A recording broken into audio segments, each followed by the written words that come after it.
আসসালামু আলাইকুম। আজকের এই ভিডিওটা রোজার পরে করতে চেয়েছিলাম, কিন্তু পুন্দের আলো আর এই দিল্লি স্টার মতি আর মাহফুজের পুটকির মধ্যে দুইজনে এমন খামসাখামসি শুরু করছে। ওই যে পুন্দে আগুন লাগানো হয়েছিল না, এই পুন্দে আগুন লাগানোর পরে ওই আগুনের ঘাটা এখন শুকাইছে, শুকায়া ওই যে উঠতেছে না। তো এর পুটকিতেও দুইটার পুটকিতে তো একই সমানিত আগুনটা লাগছিল। তো এর পুটকিতেও ও খোঁচায় খোঁচায় ওগুলি উঠায় শুকায় গেছে, ওই চামড়া এখন টান টান। তো এই টান টান উত্তেজনা হইতে মাহফুজের পুটকিতে গুতায় আর মাহফুজ মতির পুটকিতে গুতায়, দুইটার পুটকিতে গুতাগুতির মধ্যে রোজার মধ্যেও এই ভিডিওটা না দিয়ে আর পারলাম না।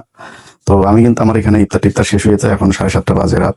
তো রোজা নাই এই মুহূর্তে, কিঞ্চিত ধুলাই হইতে পারে, এই জন্য আগে থেকে আপনাদের কাছে সরি বলে নিলাম।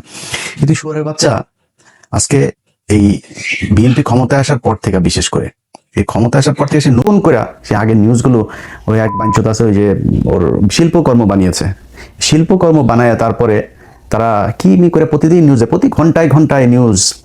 এই মতির পুন্দে আগুন লাগিয়ে গেল কারা, মতির পুন্দের আগুনে পোঙ্গা লাল হয়ে গিয়েছিল, এরপরে পোঙ্গা এখন শুকিয়ে ঘা হয়ে অবস্থা, তারপরে মাহফুজ মতির পুটকিতে আঙুল দিল, নানা নিউজ, 1 ঘন্টা পর পর নিউজ। আবার সেই নিউজ আবার এত জনপ্রিয় এক পত্রিকা, তারা চিন্তা করেন সে সফল কর্মটর্ম নানান শিরোনামে নিউজ দিয়া এটা আবার কমেন্ট সেকশন অফ করে রাখতে হয়।